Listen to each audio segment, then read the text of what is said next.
Hello and welcome back dear students. आज हम लोग क्लास 11 के लिमिट चैप्टर को डिस्कस करने जा रहे हैं, मतलब न्यूमेरिकल को डिस्कस करने जा रहे हैं, जो कि हमारा एनसीईआरटी का क्वेश्चन नंबर 28 है। क्वेश्चन थोड़ा डिफरेंट है, इस बार पीस वाइज फंक्शन ही है, लेकिन हमें ए और बी का वैल्यू पूछ रहा है। यहाँ पे हमें फंक्शन दिया हुआ है लेट एफ एक्स बराबर ए प्लस बी एक्स, जब एक्स हमारा 1 से छोटा हो, एक्स लेस देन 1, 4 है जब x बराबर 1 और b माइनस ए एक्स है जब x ग्रेटर देन 1 हो। तो ये हमारा पीस वाइज फंक्शन हम लोग समझे थे। जब भी हमारा किसी पॉइंट के अबाउट फंक्शन ब्रांच में है, मतलब एक से ज्यादा है, तो वैसे फंक्शन को हम लोग पीस वाइज फंक्शन कहते हैं। तो ये हमारा फंक्शन हुआ, कह रहा है यहाँ पर if limit x tends to 1 F X बराबर f of 1 what are possible values of a and b। मतलब a और b जो यहाँ पर दिया हुआ है, कोफिशिएंट x का यहाँ पर a है, यहाँ पर b है, और ये जो ऐड हुआ है a और b, इसका हमें वैल्यू निकालना है। सिंपल सा सवाल है, बस थोड़ा सा ध्यान देना है कि यहाँ पे हमें दिया हुआ है कि limit x tends to 1 F X बराबर f ऑफ 1 है। मतलब ये फंक्शन का जो लिमिटिंग वैल्यू होगा 1 पर और जो फंक्शन का एग्जैक्ट वैल्यू होगा 1 पे, दोनों इक्वल है। ध्यान से समझेंगे। f ऑफ 1 का मतलब हुआ कि इस फंक्शन का वैल्यू एग्जैक्ट x बराबर 1 पर, मतलब एग्जैक्ट 1 पर, और ये लिमिट का मतलब हुआ लिमिट x टेंड्स टू 1 का मतलब ये हुआ कि इस फंक्शन का लिमिटिंग वैल्यू 1 पर, मतलब इस फंक्शन का अप्रोक्सीमेट वैल्यू 1 पर और ये फंक्शन का एग्जैक्ट वैल्यू 1 पर, दोनों बराबर है।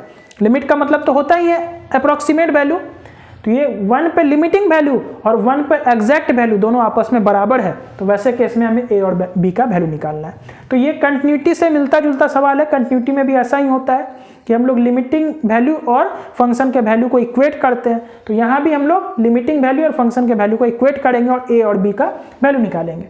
लिमिटिंग वैल्यू का मतलब क्या है कि यहाँ पे हम लोग देख रहे हैं लिमिट x टेंड्स टू 1 है, मतलब यहाँ एग्जैक्ट 1 नहीं। हम लोग लिमिट का जो इंट्रोडक्शन लेक्चर था उसमें समझे थे कि अप्रोक्सीमेट वैल्यू क्या होता है, एग्जैक्ट वैल्यू क्या होता है, तो इस चीज को आप लोग वहां से समझ सकते हैं। f ऑफ 1 का मतलब हुआ कि 1 पे एग्जैक्ट 1 पे फंक्शन का वैल्यू, और x टेंड्स टू 1 का मतलब हुआ कि अप्रॉक्स 1 पे, मतलब लिमिटिंग 1 पर हमें फंक्शन का वैल्यू।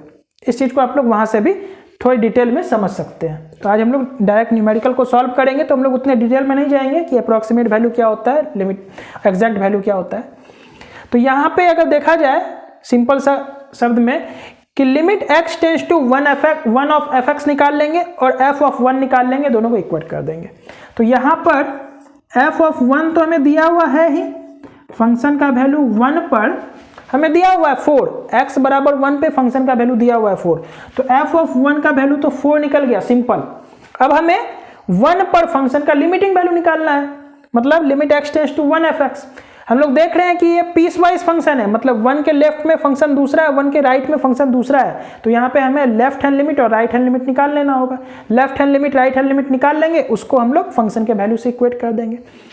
तो limit x tends to 1 F X का जो मतलब है, क्योंकि ये पीस वाइज फंक्शन है, तो यहाँ पे हमें दोनों निकालना पड़ेगा, LHL भी निकालना पड़ेगा और RHL भी निकालना पड़ेगा। LHL ऐसे लिमिट को हम लोग 1 साइडेड लिमिट कहते हैं, मतलब लेफ्ट में और राइट में, और ये जो है x टेंड्स टू 1, इसको हम लोग 2 साइडेड लिमिट कहते हैं। कहीं पे भी जैसे x टेंड्स टू 1 है तो इसको हम लोग 2 साइडेड लिमिट कहते हैं, और जब सिंपल लेफ्ट हैंड हो राइट हैंड हो तो उसको हम लोग 1 साइडेड लिमिट कहते हैं, मतलब किसी एक दिशा में हम लोग लिमिट का मान निकालेंगे। तो LHL का मतलब हुआ limit x tends to 1 minus F X, 1 पे हम लोग को चेक करना है, हाँ, और RHL का मतलब हुआ limit x tends to 1 plus F X. तो यहाँ पे आप लोग देखेंगे 1 के किसी साइड में, पॉजिटिव साइड में, 1 के लेफ्ट साइड में, 1 के राइट साइड में और 1 के लेफ्ट साइड में, मतलब 1 साइडेड लिमिट हुआ। LHL और RHL हमारा 1 साइडेड लिमिट हुआ, और यहाँ पे चूंकि हम लोग डायरेक्ट 1 पे ही निकाल रहे हैं तो ऐसे लिमिट को 2 साइडेड लिमिट कहते हैं। तो बस सिंपल सा है, हम लोग लेफ्ट हैंड लिमिट निकालेंगे, राइट हैंड लिमिट निकालेंगे और जो फंक्शन का वैल्यू है उससे इक्वेट कर देंगे। तो सबसे पहले इस चीज को आप लोग नोट कर लीजिए, थोड़ा सा रब करेंगे ताकि स्पेस मिले और आगे हम लोग सवाल को सॉल्व करेंगे। तो चलिए इस चीज को हम लोग मिटाते हैं यहाँ पर, और अब हम लोग direct left hand limit right hand limit निकालते हैं और हम लोग अपने सवाल को सॉल्व करते हैं। तो ये क्वेश्चन को भी हम लोग यहाँ पे मिटा देते हैं। क्वेश्चन आप लोग एनसीईआरटी का ही है, तो उस चीज़ को वहाँ से भी नोट कर सकते हैं।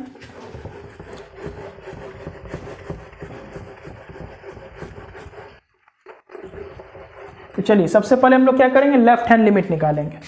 तो LHL जब हम लोग निकालेंगे तो limit x tends to 1 minus F X करेंगे, क्योंकि 1 के लेफ्ट में, तो limit x tends to 1 minus, अब एफ एक्स हमारा कौन सा हो जाएगा, 1 के लेफ्ट में अगर हम लोग देखें तो a प्लस बी एक्स हमारा फंक्शन है, a प्लस बी एक्स। तो सिंपल सा हमारा पॉलिनोमियल फंक्शन है। हम लोग जानते हैं लिमिट का कोई भी सवाल रहता है हम लोग डायरेक्ट जो लिमिटिंग वैल्यू होता है उसी को वहां पुट कर देते हैं जहां हमारा x होता है। अगर वैल्यू हमारा फाइनाइट हो तो वही हमारा आंसर हो जाता है। तो a और b हमारा एक फाइनाइट वैल्यू है, क्योंकि a का मान कुछ भी हो सकता है, कोई नंबर हो सकता है, b का नाम मतलब मान भी कुछ नंबर ही होगा। तो ये हमारा फाइनाइट वैल्यू मिल रहा है, कोई इनडिटरमिनेट फॉर्म मिल नहीं रहा है, तो आगे हम लोग कोई स्टेप नहीं लगाएंगे, यही हमारा लेफ्ट हैंड लिमिट का मान हो जाएगा। तो ये a प्लस बी हमारा लेफ्ट हैंड लिमिट निकल के आया। 1 माइनस का मतलब ये नहीं, कोई घबराना नहीं है, 1 माइनस का मतलब हुआ 1 के थोड़े से लेफ्ट में, यानी कि हमें यहाँ जब पुट करेंगे तो x का वैल्यू 1 ही पुट करेंगे। उसी प्रकार हम लोग जब RHL निकालेंगे तो limit x tends to 1 plus F X करेंगे, limit x tends to 1 plus F X का वैल्यू अब हमारा नीचे वाला हो जाएगा 1 के राइट में, b माइनस ए एक्स, जहां x है वहां 1 रख देंगे, तो यहां से हमारा आ जाएगा b माइनस ए। अब ध्यान से समझेंगे, लेफ्ट हैंड लिमिट निकल गया, राइट हैंड लिमिट निकल गया, और क्वेश्चन में दिया हुआ था कि जो लिमिटिंग वैल्यू था 1 पर और जो फंक्शन का वैल्यू था दोनों बराबर था, यानी कि RHL अकॉर्डिंग टू क्वेश्चन हमें करना है RHL बराबर LHL बराबर जो फंक्शन का वैल्यू है 1 पे वो करना है। तो यहां से हमारे पास दो इक्वेशन आ जाएगा। अगर हम लोग LHL और RHL को इक्वेट करें तो LHL है हमारा a प्लस बी, RHL है हमारा, सॉरी यहाँ RHL पहले है तो RHL को लिख लेते हैं, हमारा b माइनस ए आया है बराबर a प्लस बी आया है, और ये फंक्शन का वैल्यू 4 है। यानी कि अगर हम लोग इसको थोड़ा सा और आगे बढ़ाएं तो हमारे पास इसी को अगर लिखेंगे तो ये आएगा हमारा माइनस ए प्लस बी बराबर 4, ये इक्वेशन नंबर 1, और a प्लस बी बराबर 4, ये इक्वेशन नंबर 2। LHL बराबर RHL बराबर फंक्शन का वैल्यू है, तो LHL हमारे पास b माइनस ए है, तो थोड़ा सा अरेंज करके लिख लिए माइनस ए प्लस बी बराबर 4 और a प्लस बी बराबर 4। दो इक्वेशन है, दो वैल्यू निकालना है हमें, तो इसको जैसे ही सॉल्व करेंगे तो आप लोग इसको सॉल्व कीजिएगा तो a कट जाएगा, 2b बराबर 8 होगा, तो यहाँ से b बराबर 4, सिंपल सा है, और b बराबर 4 जैसे ही पुट करेंगे तो a बराबर यहाँ से हमें 0 मिल जाएगा, b बराबर 4 पुट करेंगे तो a बराबर 0 मिलेगा। तो a और b का वैल्यू जो हमें निकालना था वो हम लोग निकाल लिए। नीचे आप लोग को दिख रहा है या नहीं, थोड़ा सा चेक करना पड़ेगा, हाँ नीचे दिख जा रहा है। तो यहाँ से आप लोग देखिए सवाल बिल्कुल सिंपल था, सवाल से घबराना नहीं है, कि कह रहा था limit x tends to 1 F X और फंक्शन का वैल्यू 1 पे दोनों इक्वल है।